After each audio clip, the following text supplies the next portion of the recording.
Hello everybody, and welcome to my first creepypasta reading. Hello, first creepypasta reading. Are you ready? This creepypasta is called The Legend of Zelda Bootleg slash Hack, I think. Let's get started. One of my all-favorite video games ever is quite unquestionably The Legend of Zelda, A Link to the Past for the Super Nintendo Entertainment System.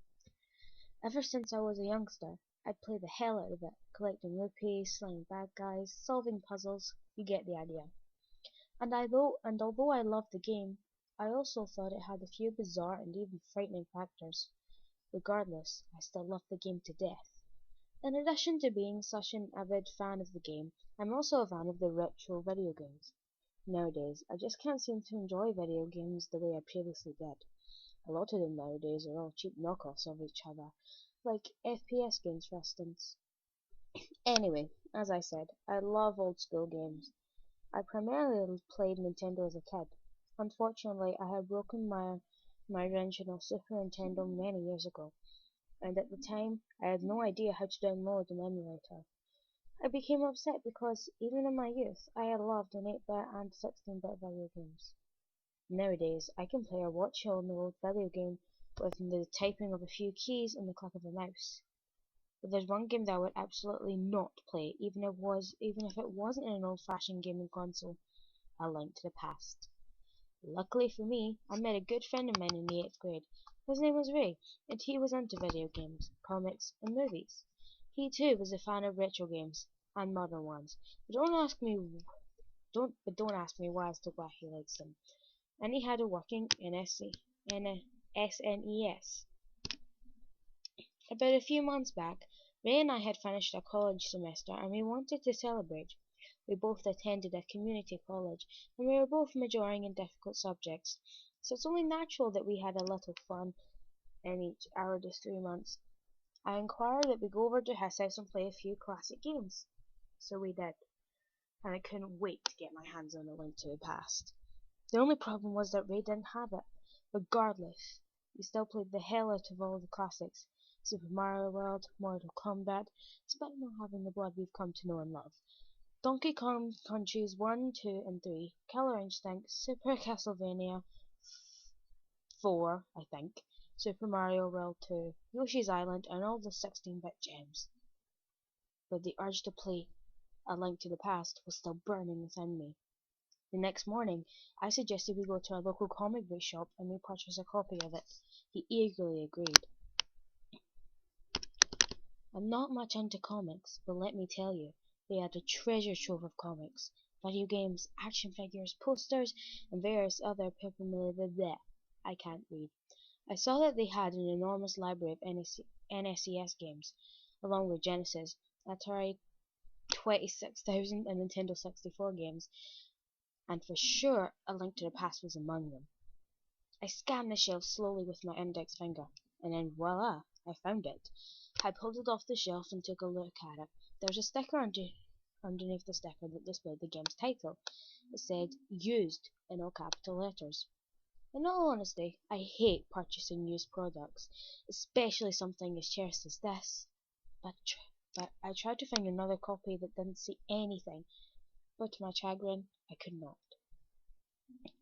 So I settled for the used copy. I wasn't going to let something as petulant as that bring a game being used to get in the way of me having hours of fun. I honestly can't read.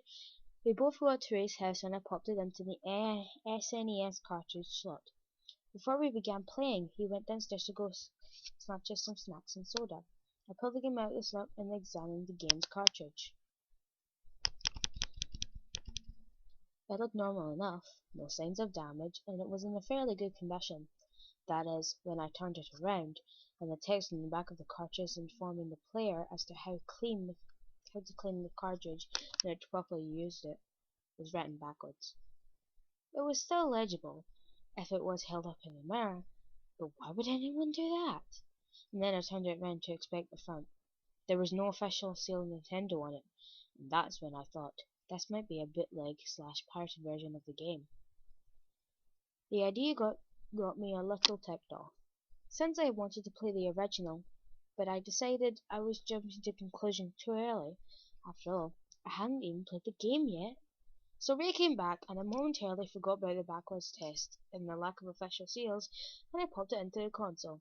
We both sat in eager anticipation, since he too was a big fan of this game. Anticipation, I mean. Then that familiar Nintendo Presents flashed on the screen, with that little rupee sound, and I grew excited. But then my excitement quickly descended into frustration as the screen suddenly displayed an array of pixels and exotic colours all over the screen. It seems the game had glitched up in the process. I rolled my eyes and took out the cartridge. I blew on it, hoping that would get rid of the cause of glitching. I popped the cartridge back in and turned it on once again. Again, the Nintendo Presents logo appeared. Only this time, the rupee sound clip had a lower pitch. I arched my eyebrow. I didn't know if he noticed it, but I assumed he didn't say, since he didn't say anything. Then, the primitive, three-dimensional triangles that would form the Triforce behind the logo began rotating their way towards the middle of the screen. Except the little tune that played when they did was playing backwards, distorted and glitchy. I turned to Ray and said, "What the hell's going on?" He just shrugged and said, "Maybe the game's a little old." I figured he was right. After all, it was a used cartridge. When the Triforce had formed, the sword came down and made that sheathing sound, except that heroic fanfare did not play. Instead, there was no music at all.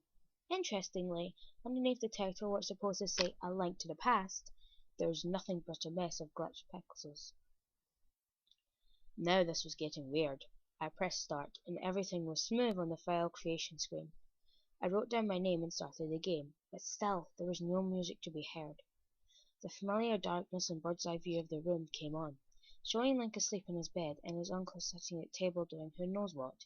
Then some text appeared on the screen, like the original, but it wasn't the text I remember. It said, "Help me. Please help me. Don't let this happen to me." Then the text disappeared. Now I already knew something was wrong when that happened. Zelda's message was not supposed to say that. Sure, it had been a long time since I played this game, but I don't remember ever saying that. Now I was certain this was a hack or a bootleg or something. Ray said, "What the hell? She's never said that." I agreed, and made my suggestion of it being a hack or bootleg. He said, "That sucks." I figured that even if it wasn't the original, it might still be kind of cool. He agreed, so we let it go on. Around here, I was expecting the screen to brighten up, and then for my uncle to tell me to stay in bed. But no, the room remained dark, and he said, "Don't move a muscle. You've done enough damage already." Then, while still in the dark, he marched outside with his sword and shield. The music did not start either. I could hear the rain outside, but that's it. Then Link hopped out of bed. I moved the D-pad around. Everything seemed functional. I went over to lift up the pot, but the game didn't seem to respond. I tried every button, but nothing worked. I then noticed that the treasure wasn't in the room. The one with the torch or lantern. This was very weird. I then decided I'd better leave the house. Interestingly, the house never lit up. It stayed dark throughout the duration of everything. I then walked outside, and there was that familiar rain and thunder. I walked outside and began investigating. Everything seemed normal, and I approached those guards that barricade the path when you first go exploring. I approached one of them, and all he said was, "This is a sad night." And the next line of text was that bizarre highlight writing that you need the Book of Medora to translate. I spoke to the other one, and he said, "There was nothing we could have done to prevent it, but you could have." And that was all he said. I said to Ray, "Man, what the hell's going on here?" "No idea. Pretty crappy bootleg so far." I agreed. This was weird, and I had no idea just what the hell everyone in the game was talking about. Did somebody die or something?